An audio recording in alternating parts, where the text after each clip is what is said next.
स्वागत है आप सभी का हमारे चैनल स्टडी ईज पर, जहां पर स्टडीज़ हो जाती हैं एकदम इजी। तो आइए हम लोग आज की वीडियो पब्लिक एडमिनिस्ट्रेशन यानी कि लोक प्रशासन के बारे में जानेंगे, उससे जुड़े कुछ इम्पॉर्टेंट एमसीक्यूज सॉल्व करेंगे और अपने मार्क्स को गारंटीड कर लेंगे। तो आइए आज की वीडियो स्टार्ट करते हैं। तो हम लोग देख रहे हैं 249th क्वेश्चन। वह सम्मेलन जिसके निष्कर्षों पर नवलोक प्रशासन की अवधारणा आधारित है, उसे किसने आयोजित किया था? तो ड्वाइट वाल्डो ने सम्मेलन के निष्कर्षों पर जो नवलोक प्रशासन की अवधारणा थी, उस पर एक सम्मेलन आयोजित किया था। कौटिल्य के अर्थशास्त्र में इसका वर्णन नहीं है। तो कौटिल्य के अर्थशास्त्र में आर्थिक सिद्धांतों का वर्णन नहीं किया गया है। एक बौद्धिक अध्ययन शास्त्र के रूप में लोक प्रशासन संबंध नहीं रखता है समाज में नए नैतिक मूल्यों की खोज से। लोक प्रशासन निजी प्रशासन से भिन्न होता है आर्थिक लाभ के मामले में। एलिमेंट्स ऑफ एडमिनिस्ट्रेशन कृति के लेखक हैं FM मार्क्स। हम सभी इस बुक को याद रखेंगे। वुड्रो विल्सन ने जब राजनीति प्रशासन दैत्यवाद के बारे में लिखा, तब वह था राजनीति विज्ञान का प्रोफेसर। तो वुड्रो विल्सन ने जब राजनीति प्रशासन दैत्यवाद हम लोगों ने जो पढ़ा था, डाइटॉमी को पढ़ा है, उस समय जब उन्होंने वो पुस्तक लिखी थी, तो वो राजनीति विज्ञान के एक प्रोफेसर के रूप में लिखी थी। संकुचित रूप में यदि परिभाषित किया जाए तो लोक प्रशासन निम्नांकित तक सीमित है कार्यपालिका तक। विस्तृत रूप में यदि परिभाषा दी जाए तो लोक प्रशासन का अर्थ है सरकारी कारोबार का वास्तविक प्रबंध करना। आप सभी को अगर याद हो तो हम लोगों ने पढ़ा था, लोक प्रशासन की जहां बात आएगी, प्रबंध करने की बात वहां पर आएगी ही आएगी। तो सरकारी कारोबार का वास्तविक प्रबंध करना। लोक प्रशासन आज किस नई विधा के समीप आ चुका है? तो लोक प्रशासन आजकल नीति विज्ञान के समीप आ चुका है।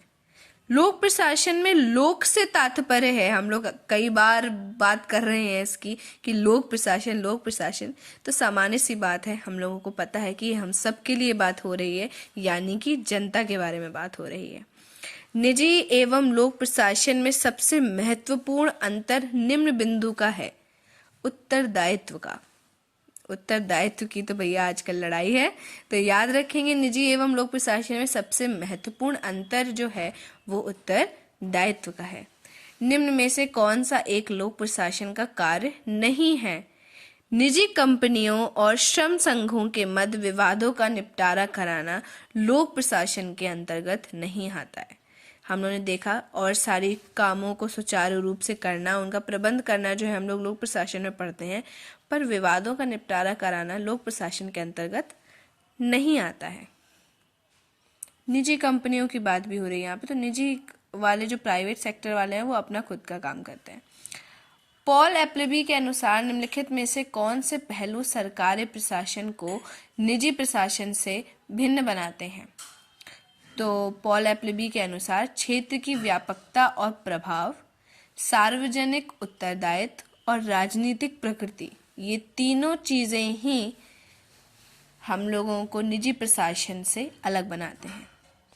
डहल ने the science of public administration में निम्नलिखित में से कौन से एक को त्रिसमस्या क्षेत्र में शामिल नहीं किया है? याद रखेंगे, नहीं किया है। तो नीति निर्माण को उन्होंने त्रिसमस्या क्षेत्र में शामिल नहीं किया है। निम्नलिखित व्यक्तित्वों पर विचार कीजिए। नवलोक प्रशासन पॉजिटिविज्म विरोधी है, राजनीति लोक प्रशासन द्विविभाजन का समर्थक है, नौकरशाही विरोधी है या ग्राहकोन्मुख है। तो इसमें से फर्स्ट, थर्ड एंड फोर्थ जो है हमारे, वो सही व्यक्तित्व हैं। आगे बढ़ते हैं हम लोग।